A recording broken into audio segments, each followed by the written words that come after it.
నమస్తే. ఒక పక్కన పార్లమెంటు ఎన్నికలకు అన్ని పార్టీలు సంసిద్ధమవుతున్నటువంటి దశలో కంటోన్మెంట్కు సంబంధించినటువంటి ఎమ్మెల్యే ఎంపిక అభ్యర్థిత్వం పైన కొంత బీఆర్ఎస్ పార్టీ కసరత్తులు చేస్తున్నట్టుగా స్పష్టంగా అర్థమవుతా ఉంది. ఎందుకంటే బీఆర్ఎస్ పార్టీ నుంచి గతంలో గెలిచినటువంటి లాస్య నందిత ఎవరైతే ఉన్నారో మరి ఆమె మరణించిన తర్వాత అక్కడ సాయన్న కుటుంబం నుంచే మరొకసారి అవకాశం ఇవ్వాలని చెప్పేసి అయితే బీఆర్ఎస్ పార్టీ భావిస్తున్నట్టుగా తెలుస్తూ ఉంది.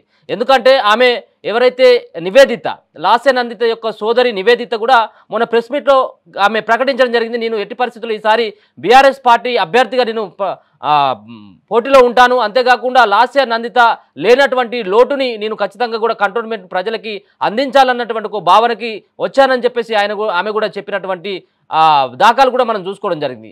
ఇప్పటికే 2-3 సార్లు లాస్య నందిత చనిపోయిన తర్వాత 2-3 సార్లు నివేదిత ఎవరైతే ఉన్నారో ఆమె సోదరి ఆమె ఎర్రవల్లిలో ఉన్నటువంటి కేసీఆర్ ఫామ్ హౌస్ కూడా వెళ్ళి ఈ సంబంధించినటువంటి అంశం పైన చర్చించినట్టుగా తెలుస్తూ ఉంది. ఇదే నేపథ్యంలో ఒక స్పష్టమైనటువంటి హామీని కల్వకుంట్ల చంద్రశేఖరరావు ఇచ్చినట్టుగా తెలుస్తూ ఉంది. అయితే దీనిపైన ఈ కంటోన్మెంట్కు సంబంధించినటువంటి ఆ సీటు పైన మరొక వ్యక్తి కూడా ఎవరైతే క్రిషాంక్ మన్నే క్రిషాంక్ కూడా దానిపైన పెద్ద ఎత్తున ఆశలు పెట్టుకోవడం జరిగింది. గతంలో కూడా లాస్య నందితను కాదని ఈయనకు టికెట్ ఇవ్వాలని చెప్పేసి ఆయన కూడా కోరుకున్నటువంటి దాఖలు కూడా చూడడం జరిగింది. అయితే ఆమె ఆకస్మిక మరణం పట్ల మరి ఒక పక్కన సానుభూతి వ్యక్తం చేసినటువంటి కల్వకుంట్ల చంద్రశేఖరరావు, ఒక పక్కన సాయన్న కూడా జ్ఞాని సాయన్న ఎవరైతే ఉన్నారో ఆయన కంటోన్మెంట్ నుంచి దాదాపుగా 5 సార్లు కూడా గెలిచినటువంటి వ్యక్తి, ఆయన కూడా మరణించడం జరిగింది. మరో పక్కన ఆయన యొక్క సానుభూతితోటి మొన్న జరిగినటువంటి ఎన్నికలు ఏదైతే ఉందో సాధారణ ఎన్నికల నేపథ్యంలో సాయన్న కుటుంబం నుంచి గట్టి అభ్యర్థిని బరిలోకి దింపాలి, కంటోన్మెంట్లో పరిచయం ఉన్నటువంటి సాయన్న కుటుంబం నుంచి ఎవరి అభ్యర్థిని అయినా కానీ అయినట్టయితే ఆ కుటుంబ సభ్యుల్ని ఎవరినైనా నిలబెట్టినా కానీ అక్కడ బీఆర్ఎస్ పార్టీకి లాభం ఉంటుందని చెప్పేసి కల్వకుంట్ల చంద్రశేఖరరావు గతంలో భావించడం జరిగింది. అదే నేపథ్యంలో అక్కడి నుంచి గద్దర్ కూతురు నిలబడడం జరిగింది. అంతేకాకుండా ఒక బలమైనటువంటి వ్యక్తిగా శ్రీ గణేష్ బీజేపీ పార్టీ నుంచి కూడా ఆయన నిలబడడం జరిగింది. అయితే వీళ్ళని ఢీకొట్టాలంటే ఖచ్చితంగా సాయన్న కూతురు అయితేనే, అక్కడ సాయన్న కుటుంబం నుంచి ఎవరైనా నిలబడితేనే అక్కడ గట్టి అభ్యర్థిగా వరిలో దిగేటువంటి అవకాశం ఉంటుంది, గట్టిగా ఎదుర్కొన్నటువంటి అవకాశం ఉంటుందని చెప్పేసి ఆయన భావించడం జరిగింది. అందుకోసం అని చెప్పేసి లాస్య నందితకి ఆయన టికెట్ ఇవ్వడం జరిగింది. అదే నేపథ్యంలో మొన్న ఆమె మరణించినటువంటి నేపథ్యంలో అక్కడికి వెళ్ళి కల్వకుంట్ల చంద్రశేఖరరావు పరామర్శించడం జరిగింది. మరో పక్కన రాష్ట్ర ముఖ్యమంత్రి రేవంత్ రెడ్డి సైతం కూడా అక్కడికి వెళ్ళి మరి పరామర్శించినటువంటి నేపథ్యంగా కూడా చూసుకోవచ్చు. అయితే అక్కడికి ఒక విచిత్రమైనటువంటి పరిస్థితి, ఒక పక్కన పరామర్శకు వెళ్ళినటువంటి నేపథ్యంలో ముఖ్యమంత్రి రేవంత్ రెడ్డి లాస్య నందిత యొక్క భౌతిక కాయాన్ని సందర్శించేటువంటి సందర్భంలో ఆయన ఒక కీలకమైనటువంటి ప్రకటన ఆ రోజే చేయడం జరిగింది. ఒకవేళ లాస్య నందిత కుటుంబం నుంచి సాయన్న కుటుంబం నుంచి ఎవరు కూడా నిలబడ్డప్పటికి కూడా మేము పార్టీ అభ్యర్థిని నిలబెట్టమని చెప్పేసి రేవంత్ రెడ్డి గతంలో ఆయన వ్యాఖ్యలు చేసిండు. మరి ఆ వ్యాఖ్యలకు మరి ఆయన కట్టుబడి లేనట్టుగానే తెలుస్తూ ఉంది. ఎందుకంటే బీఆర్ఎస్ పార్టీ ఇప్పటివరకు అభ్యర్థిని ప్రకటించలేదు, బీజేపీ పార్టీ కూడా అభ్యర్థి వెతుకులాట్లో ఉన్నది.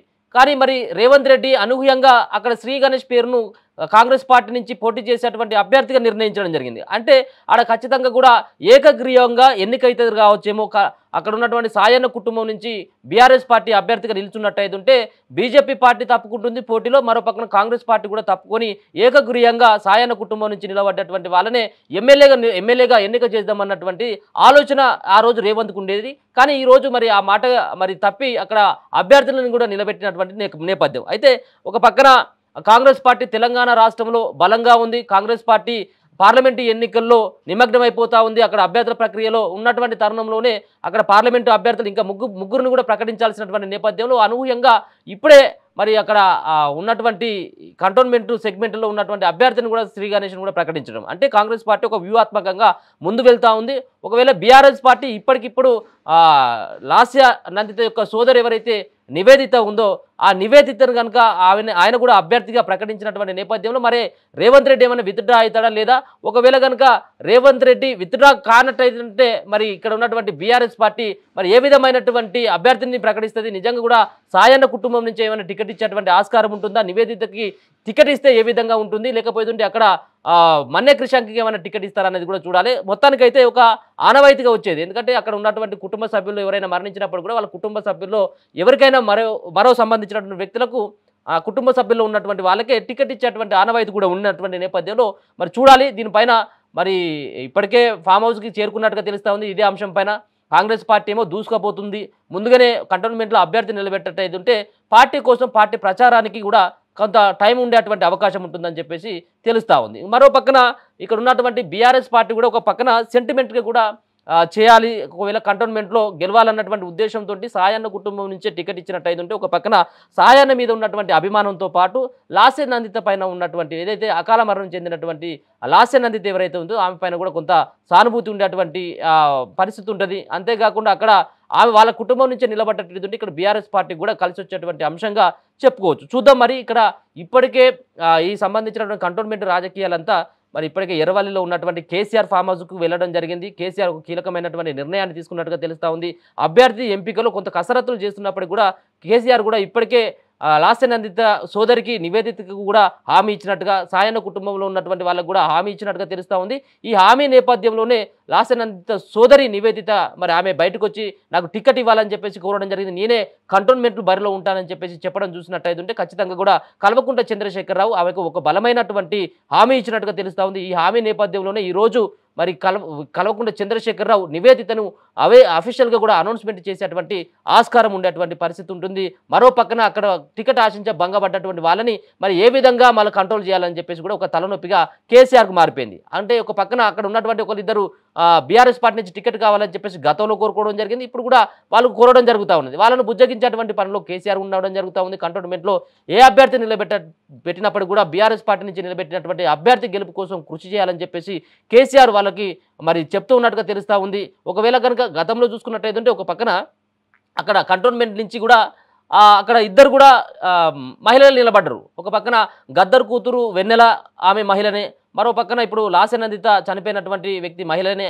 ఒక పక్కన బీజేపీ నుంచి ఏమో శ్రీ గణేష్ నిలబడడం జరిగింది. ఇప్పుడున్నటువంటి నేపథ్యంలో బీజేపీ పార్టీ నుంచి ఒక పురుషుడిని అక్కడ దింపేటువంటి రంగంలోకి దింపేటువంటి అవకాశం ఉంటుంది. అప్పటికే కాంగ్రెస్ పార్టీ కూడా శ్రీ గణేష్కి ఇవ్వడం జరిగింది. మరి ఇప్పుడు వీళ్ళిద్దరికి సంబంధించినటువంటి అంటే ఒకవేళ వీళ్ళిద్దరు పురుషులు అయినప్పుడు కూడా అక్కడ కూడా ఒక వేరే సంబంధించినటువంటి పురుష అభ్యర్థిని కనుక నిలబెట్టినట్టయితే కొంత మరి అనుకూలిస్తుందని చెప్పేసి ఏమన్నా మరి కేసీఆర్ ఏమైనా భావిస్తాడా, లేకపోతే చివరి నిమిషంలో ఏమైనా ఆయన మాటను ఏమైనా తప్పేటువంటి అవకాశం ఉంటుందో చూడాలి.